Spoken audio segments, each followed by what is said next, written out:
In the week, have you guys all come back down to earth now? Yeah, pretty much. Incredible scenes, obviously. There hasn't been a crowd in the Mem in the early part of our tenure here, and then to see, the gamut of emotions that everybody went through, especially ending in the way it did for us, I thought was superb. And to see the scenes where bodies are just what do they say now, limbs, I think the fans say. And that's the for me that's football. Tuesday night, first round of the FA Cup, and for us, the magic of the cup still being alive, and watch Stockport County against Bolton the next night, and the FA Cup's back with a vengeance, isn't it? Yeah. What can a win like that do though, coming back and looking like it's over at one point, and then never say die attitude, if you like? What can that do for the team moving forward?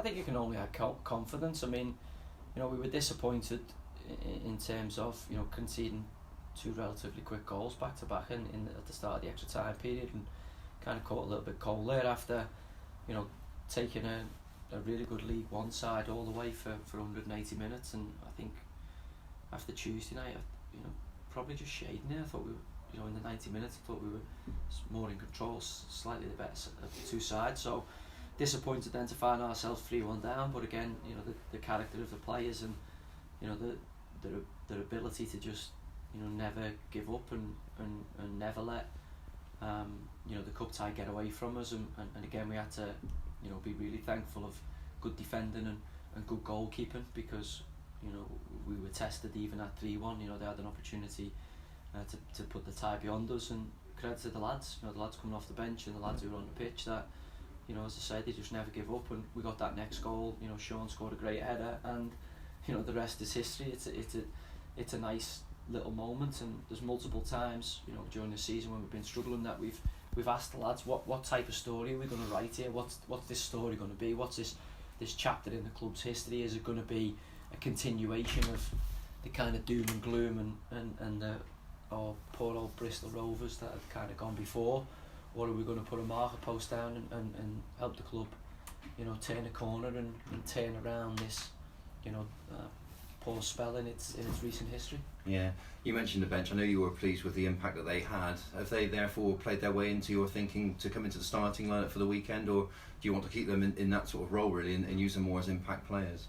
No, look, we always knew over the 46 league games and the commitments to other competitions, it wouldn't be 11 players that would, start every game and finish every game. So, the modern era of football now, it is a squad effort. I mean, 11 players starting it, it's 2021, that just doesn't happen anymore due to the intensity of the game and the congestion in the fixture list. So we always felt that it would be a real squad effort when the group was put together, and there was a huge overhaul. There was an emphasis on building robustness into the squad, a robustness to deal with the intensity that would be required to be successful, but also some of the things that were on the landscape which hadn't been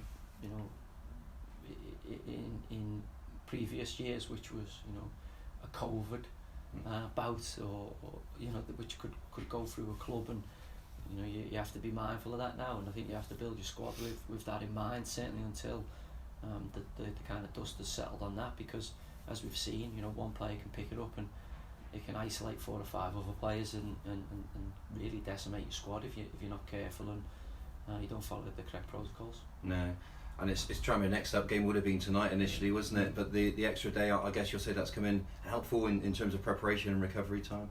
Yeah, I think certainly we'd benefit from it, and there's real enjoyment in getting in the FA Cup now, and an FA Cup run, but obviously from a squad that's got, and people forget this, we've still got 6 or 7 first team kind of possibles on the treatment table. So without a recognised striker as such, Az will be delighted to get off the board, and but I wouldn't say he's an attacking player and a kind of forward thinking player, but I wouldn't say we have a recognised striker at this moment in time. But credit to the lads, that they haven't dwelt on that. We've found a different way to win games of football, and I think that's testament to the culture and the group that we've got here, that that is football in essence. It's not about playing well, because it's rarefied air for the top teams and top players to play well every single week, and even from time to time they find it difficult.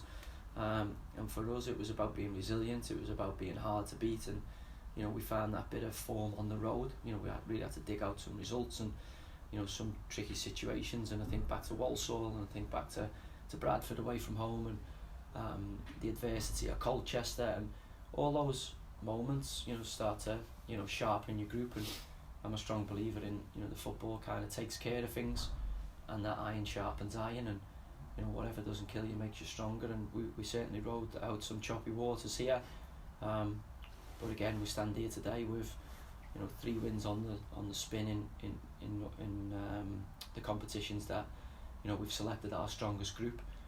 We had a real good spirited second half performance from our kind of second string at Exeter, which give good signs, and those lads I thought played key roles. Sean Spence and Aaron Collins grabbing 3 goals in extra time, and it shows that the care that's taken in looking after the squad and making sure that as a group, my belief is you're only as strong as your weakest link. So when you take to the park on a Saturday, it's all good and well if you've got 9 strong links, but if you've got 1 or 2 weak links, good opposition invariably find that out. So it's been an MO of ours since we come in here that no one gets left behind, and we make sure that the group take care of everybody, and that we're as strong as we can possibly be at all times. And the lads are really taking on that challenge and really living that creed and that motto on a daily basis now, and the results are turning, and we're starting to be rewarded. Yeah, and you mentioned the form as well there.